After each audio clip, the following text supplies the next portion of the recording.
Jujutsu Kaisen season 3 finally आ चुका है। इसके फर्स्ट 2 एपिसोड आए हैं तो हम भी इस वीडियो में दोनों को कवर करेंगे। आई नो आए हुए काफी टाइम हो चुका है तो मैं लेट कवर कर रहा हूँ, बट कोई नहीं। तो स्टार्ट करते हैं एपिसोड फर्स्ट। एपिसोड शुरू होता है किचन शॉट से, जहाँ हम देखते हैं किसी को हाथों से खून साफ करते हुए। वेल ये है मेन कैरेक्टर यूजी, जो हाथ तो धो रहा है बट वो खून साफ ही नहीं हो रहा है। तो इस सीन का क्या मतलब है? वेल तुम सबको शिबुया इंसिडेंट तो याद ही होगा, जब सुकुना ने सीजन 2 में जापान को वर्ल्ड वॉर 2 के फ्लैशबैक दिखाए थे। तो सुकुना ने जिन सबको मारा था, यूजी उन सबका ब्लेम खुद पर ले रहा था और पूरा टूट गया कि वो सुकुना को कंट्रोल नहीं कर पाया, इसलिए इतने सारे लोग मारे गए। तो ये किचन वाला सीन वही है, वो खुद को इस सब का गुनहगार मानता है और सोचता है इन सब का खून उसी के हाथ हुआ है, ऐसा कुछ। Now back to the present. Scene shift होता है एक बिल्डिंग पे, जहाँ हम यूजी को देखते हैं, जिसके पीछे एक बहुत बड़ा कर्स उसे खाने का ट्राई कर रहा होता है। जिसके बाद यूजी विंडो से कूदता है और बिल्डिंग से कुछ कर्सेस भी उड़ते हैं। फिर यूजी एक बिल्डिंग पे लैंड करता है। यूजी फिर से कर्स से बच के भागता है, बट वो कर्स यूजी को पकड़ लेता है। इसके बाद कर्स यूजी को बिल्डिंग पे दे मारता है और इधर यूजी का फेस दिखाते हैं, जिसे देखकर ये लगता है कि वो लड़ना ही नहीं चाह रहा। फिर हम देखते हैं कि कोई एकदम से इस कर्स को काट देता है, जिसे दोनों एक साथ क्रैश लैंड करते हैं। फिर यूजी से मिट्टी हटती है तो हम देखते हैं किसी ने उस पर कटाना से अटैक किया है और यूजी उससे लड़ रहा है, जो है एक स्पेशल ग्रेड सॉर्सरर, या फिर बोल सकते हो शो का दूसरा मेन कैरेक्टर यानी कि यूटा। अब ये जो सब हो रहा है या चल रहा है हम देखेंगे, बट यहाँ पर शुरू होता है सीजन 3 का एक बैंगर इंट्रो। मतलब इसमें इतनी डिटेल्स हैं, जैसा मैंने कहा कि सुकुना ने वर्ल्ड वॉर 2 के फ्लैशबैक दिखाए, तो मापा ने तो हिंट सा ही दे दिया। खैर इंट्रो खत्म होते ही हम देखते हैं जेनिन क्लैन को, जहाँ हमें दिखाया जाता है मिसोजिनी के ब्रांड एम्बेसडर नाओया जेनिन को, जिसे बताया जा रहा है कि माई मर चुकी है और माकी की हालत भी ऑलमोस्ट मरने की है।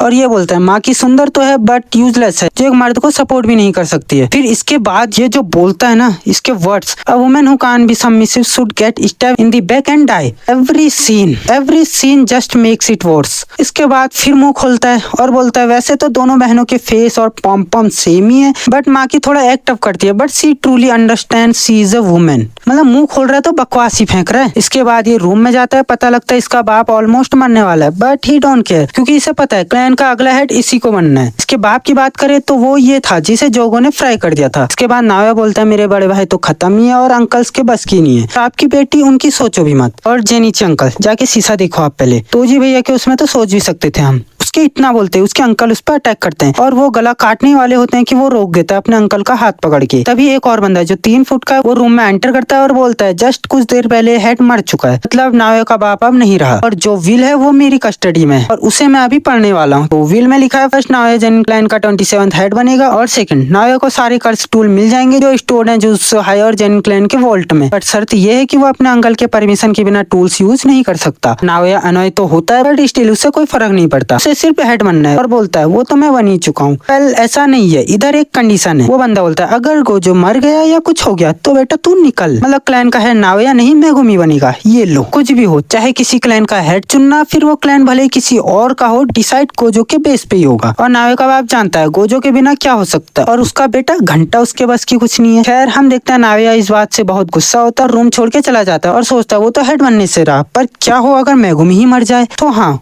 वो यही करने की सोचता है और पता लगता है मेगुमी इस वक्त सुकुना के वेसल के साथ टोक्यो में है। तो ये बोलता है ठीक है मैं दोनों को ही मार दूंगा और मेगुमी के मरने पर कोई शक भी नहीं करेगा, क्योंकि टोक्यो तो पूरा कर्ज से भरा पड़ा है। ये देखो सपने सुहाने लड़कपन के। फिर सीन शिफ्ट होता है और हमें फ्लैशबैक दिखाए जाते हैं शिबुया वाले, और ये सब अपने यूजी को फ्लैशबैक आ रहे होते हैं जो की बहुत डिप्रेस्ड है। अभी चोजो यहाँ पे आता है और बोलता है तुझे अभी जुजुत्सु आई चले जाना चाहिए, इधर मैं सब कुछ संभाल लूंगा। फिर यूजी बोलता है देख ऐसा नहीं है और मैं होल्ड बैक करके नहीं बैठ सकता, क्योंकि सुकुना मेगुमी को यूज करना चाहता है, तो वो कुछ तो प्लान कर रहा है और साथ ही मैंने काफी लोगों की जान भी ली है, इस वजह से मैं जुजुत्सु हाई वापस नहीं जा सकता। ब्रो वो सब सुकुना ने किया था यार। खैर फिर आगे बोलता है are you okay with this Choso, मैंने तेरे भाइयों को भी मारा है। इसके रिप्लाई में चोजो बोलता है इट्स फाइन, वो एक एक्सीडेंट था, पर यहाँ मेरी जगह मेरे भाई होते तो वो भी यही करते और उन्हें कोई दिक्कत नहीं होती। अगर मैं बताऊं तो जो गेटो की बॉडी मतलब माइंड में है ना केंजाकू, ये सब उसी का पार्ट है, मतलब एक तरह से समझ लो उसी की वजह से ये दोनों काइंड ऑफ हाफ ब्रदर्स हैं। तो चोसो यूजी का बड़ा भाई होने का फर्ज निभा रहा है। इस सबके बीच ये दोनों कर्सेस को मारने का डिसाइड करते हैं, जिसके बाद हमें थोड़ा एक्शन देखने को मिलता है। चोसो और यूजी कर्सेस को क्या ही पेलते हैं। चोसो तो यूजी की तारीफ ही करने लगता है उसकी फाइटिंग स्किल देख के, और चोसो यूजी को ट्रू डीमन गॉड तक बोल देता है। खैर तभी यहाँ एंट्री होती है नाओया की, जो आते हैं मेगुमी के बारे में पूछता है और यूजी को बोलता है क्या तू भागेगा नहीं। Then Yuji ask why, so he says हाँ तुझे पता नहीं, हायर अप्स ने ऑर्डर पास किया तुझे मारने के लिए, क्योंकि बेटा गोजो की प्रोटेक्शन तो चली गई। और यहाँ पर यूजी का फेस देखकर मतलब वही मीम याद आ रहा है, अगर गोजो भाई आज होते ना तो किसी का नाम ही नहीं रहता। खैर अभी नाओया बोलता है देख सीन कुछ ऐसा है, मैं आया हूँ इधर मेगुमी के लिए, तो मुझे फर्क नहीं पड़ता तू मरे या जिए, पर अभी इधर आया हूँ तो सोच रहा हूँ तेरी एक टांग तो तोड़ ही दूं। इतना बोलते ही वो सीधा यूजी के पास आता है और उसे पेलता है। फिर चोसो आता है उससे भिड़ने, पर भाई चोसो का तो क्या ही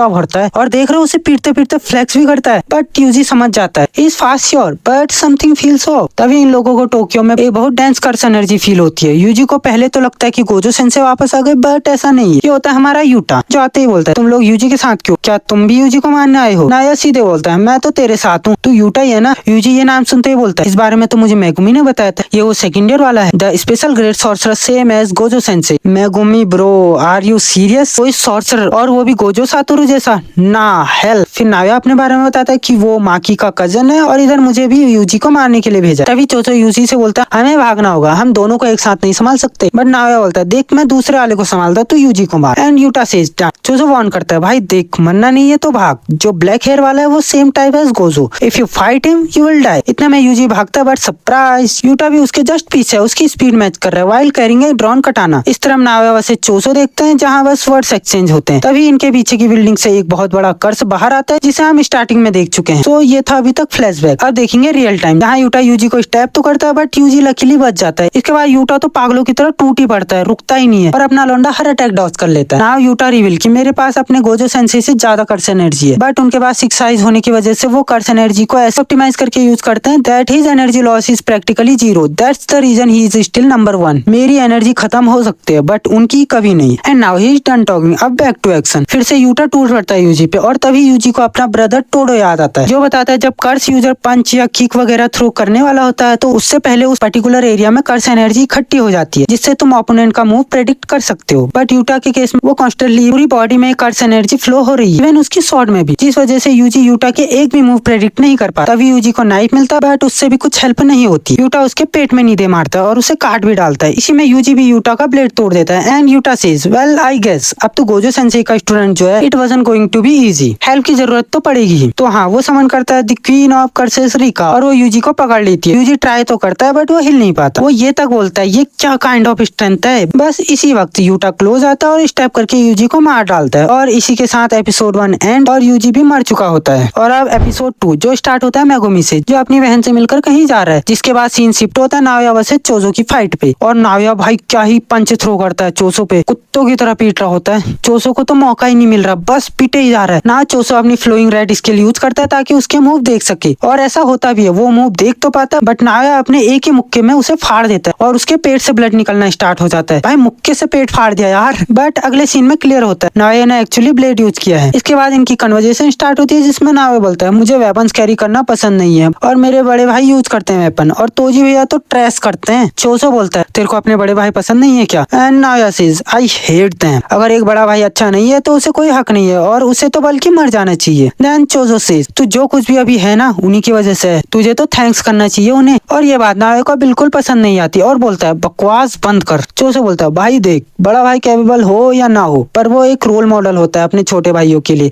इसके बाद चोसो के एग्जैक्ट वर्ड्स सुनो, if I go down the wrong path my younger brother should avoid it, if I walk the right path he should follow. मतलब अगर मैं सही पाथ पर चलूंगा तो मेरा छोटा भाई भी सही पाथ पे चलेगा। उसके ये बोलते ही पूरा फ्लोर खून से भर जाता है। नाया ये देखता है और भाग जाता है क्योंकि इधर ब्लड का फ्लड आ चुका है। ये सब देख के नाया समझ ही नहीं पाता, बोलता भाई चोसो पे इतना खून कैसे है। हमें इसका भी पता चलता है एक्चुअली चोसो एक डेथ पेंटिंग है, वो मिक्सर है कर्स और ह्यूमन का। वो अपनी कर्स एनर्जी को ब्लड में कन्वर्ट कर सकता है। तो अब नाया पकड़ा जाता है और अभी उसके सामने चोसो खड़ा है और नाया हिल भी नहीं पा रहा है because of this thick blood. तभी चोसो अपना अटैक प्रिपेयर करता है बट नाया अपनी 24 FPS वाली टेक्निक यूज करता है चोसो पर अटैक करने के लिए। बट चोसो है डिफरेंट प्लान। चोसो अपना 150 साल का बनाया हुआ अटैक यूज करता है और नाया और फिर चोसो अपना लास्ट अटैक ट्राई करता है। ये कि तभी पीछे से यूटा आता है और चोसो को एक ही मुक्के में सुला देता है। बताओ इतनी तगड़ी फाइट हुई और यूटा भी लाइक चल 150 साल की टेक्निक यूज करेगा। हम देखते हैं यूटा के हाथ में है यूजी की बॉडी, मतलब डेड बॉडी। तभी नायो और यूटा का आई कांटेक्ट होता है और नायो की हालत और खराब हो जाती है। नहीं यूटा की वजह से नहीं, बिकॉज ऑफ चोसो's टेक्निक। बट यूटा अपनी RCT से नायो को हील करता है और बदले में चाहता है कि वो हायरप्स को यूजी की मौत के बारे में बताए। इसके बाद हमें यूजी का पास्ट दिखाया जाता है where we see his father grandfather talking about his mother. यहाँ यूजी का दादा बोलता है तुझे जैसे अपनी लाइफ जीनी है तू जी, तेरी लाइफ है पर उस औरत से दूर रहे, वो ठीक नहीं है। तभी यूजी की मदर भी आ जाती है जिसके फोरहेड पर वही गेटो वाले स्टिचेस है। और हाँ, ये वही केंजाकू ही है जो मैंने वीडियो की स्टार्टिंग में बोला था। फिर फ्लैशबैक खत्म होता है और हम देखते हैं यूजी को होश आ चुका है, होमी एंड डेड। और वो देखता है अभी उसके सामने यूटा बैठा हुआ है जो यूजी को होश में देख के चैन की सांस लेता है। फिर वो बोलता है लगभग सितंबर में गोजो सेंसे उससे मिलने आए थे जिन्होंने रिक्वेस्ट करी थी कि अगर उन्हें कुछ हो जाए तो यूजी का ध्यान मैं रखूं और हकारी वो खुद ही अपना ध्यान रख लेगा। तभी रिप्लाई में यूटा बोलता है हाँ क्या लड़की का मैटर है क्या कुछ? एंड गोजो सेज अबे थोड़ा आगे बढ़ ले, लड़की हर चीज नहीं होती। फिर यूटा बोलता है हाँ तो क्या बकवास आप ही कर रहे हो, it's hard to imagine something happening to you. और हाँ भाई, सीजन 1 में जैसे गोजो को इंट्रोड्यूस किया गया था ना, ये हमारे लिए भी इमेजिन करना पॉसिबल नहीं था, but results we all know. खैर तो यूटा ने ये सब कुछ जान के करा था। जैसे हैरप्स ने ऑर्डर पास करे तुझे मारने के, मैं खुद ही आगे आ गया ताकि वो किसी और को सेट ना करे। और मैंने वो बाइंडिंग वो बनाई थी ताकि मैं तुझे मार सकूं, और मैंने तुझे मारा उसके लिए आई एम रियली सॉरी। फिर यूजी पूछता है मैं जिंदा क्यों, मतलब तूने तो मार दिया था ना? हाँ मैंने तुझे मारा पर मारते ही हील कर दिया अपनी आरसीटी से। तभी इनके बातचीत के बीच यहाँ मेगुमी आता है जो यूजी को बोलता है हमें वापस जुजुत्सु हाई जाना होगा, बट यूजी रिफ्यूज इट। वो अभी भी खुद को ब्लेम ही कर रहा होता है, खुद को क्रिमिनल और बहुत कुछ बोलता है। तभी बात काटते हुए मेगुमी बोलता है it's our fault not your, सब हमारी वजह से हुआ, सिर्फ अकेला तू ही नहीं है। Don't decide on your own to give up. हम कोई हीरो नहीं है, हम जुजुत्सु के सॉर्सरर्स हैं। There's no one who can truly जज अस, और हमें खुद को प्रूव करना पड़ता है हमारी एग्जिस्टेंस के लिए। आगे वो यूजी को कलिंग गेम के बारे में बताता है जिसमें उसकी बहन भी ड्रैग हो गई है। मेगुमी उसी को बचाने के लिए इधर यूजी की हेल्प मांगने आया है। इसी सब के बीच हमें डिफरेंट कलिंग गेम सॉर्सरर्स भी दिखाए जाते हैं। इसके बाद हमें कलिंग गेम के इनिशियल 8 रूल्स के बारे में पता चलता है। फर्स्ट, कर्स टेक्निक अवेकन होते ही विद इन 19 डेज किसी भी कॉलोनी में घुस जाओ। सेकंड, अगर फर्स्ट रूल ब्रेक किया तो काम खत्म, मतलब मारे जाओगे। थर्ड, अगर नॉन प्लेयर ने कॉलोनी में एंटर किया तो वो भी गेम का पार्ट बन जाएगा। फोर्थ, प्लेयर्स को मारो और पॉइंट्स बढ़ाओ। फिफ्थ, गेम मास्टर आएगा तुम्हें पॉइंट्स और जनरल रूल के बारे में बताएगा। सॉर्सर को मारने में 5 पॉइंट और नॉन सॉर्सर को मारने पर 1 पॉइंट मिलेगा। 6, 100 पॉइंट करने के बाद तुम कोई न्यू रूल ऐड कर सकते हो गेम में। 7, अगर न्यू रूल पुराने रूल को एडिट कर रहा है तो न्यू रूल नहीं बनाया जाएगा, फिर से सोचो और नया रूल बनाओ। 8, अगर किसी प्लेयर का स्कोर 90 डेज में नहीं बदला तो डेड। इन सब के बाद यूजी यूटा से बोलता है मेरे अंदर अभी भी 15 फिंगर सुकून है जिसे मैं कंट्रोल तो कर पा रहा हूँ, बट जो कुछ शिबुया में हुआ है और अब मैं आउट ऑफ कंट्रोल जाता हूँ तो मुझे सीधा मार देना। एंड नाउ मेगुमी तू बता मुझे करना क्या है? मेगुमी से सबसे पहले हम जाएंगे जुजुत्सु और टेनगेन सामा से मिलेंगे और जानेंगे कि गोजो सेंसे को अनसील कैसे करना है और केंजाकू के क्या प्लान है। तभी यूटा बोलता है वो तो ठीक है पर रियल प्रॉब्लम है टेनगेन सामा का कंसीलमेंट बैरियर, बिकॉज 1000 से ज्यादा गेट्स लगातार सफल होते रहते हैं और कोई एक ही गेट है जिसमें टेनगेन सामा एक्चुअली है। और तभी यूजी को नोबारा याद आती है और वो मेगुमी से पूछता है नोबारा के बारे में, but Megumi doesn't say a word. तो यूजी समझ जाता है कि नोबारा नहीं बच पाई। तभी चोसो इधर आता है और बोलता है मैं हेल्प कर सकता हूँ टेनगेन सामा तक पहुंचने में। जिसके बाद ये पहुंचते हैं जुजुत्सु हाई जहाँ यूकी और माकी ऑलरेडी प्रेजेंट है। जोगो के अटैक से माकी जल तो गई थी बट स्टिल सी सर्वाइव। इसके बाद चोसो बताता है इसके भाई टेनगेन के वॉल्ट के अंदर ही है, तो चोसो उनके अपीयरेंस को सेंस कर सकता है और एक्चुअल डोर तक जा सकता है। पर माकी बोलती है ये सब तो ठीक है पर तू है कौन? तो यूजी बोलता है वेल तुम सब इसे मेरा बड़ा भाई मान लो। और बस चोसो के लिए इतना ही काफी था। वो बहुत खुश होता है। खैर इस सब के बाद जैसा उसने बताया था वैसे ही वो पहुंच जाते हैं जो एक बहुत बड़ा व्हाइट हॉल टाइप है, बट यूकी रिवील्स की टेनगेन ने हमें रिजेक्ट कर दिया है, या सिर्फ मेरे को। तभी यूटा बोलता है छोड़ो वापस चलते हैं, हमारे पास इतना टाइम नहीं है। तभी यहाँ टेनगेन आ जाती है और आते ही सबको ग्रीट करती है एक्सेप्ट फॉर यूकी। और हाँ वो यूकी को ही रिजेक्ट कर रही थी। इसी के साथ ये एपिसोड एंड होता है। भाई यहाँ तक समझ आ गया था the MAPPA studios they are actually cooking. और इसी के साथ अगले एपिसोड का बैंगर प्रीव्यू। भाई खैर दोनों एपिसोड का ब्रेक डाउन कर चुका हूँ, तो मिलते हैं किसी नए एपिसोड में। सायोनारा।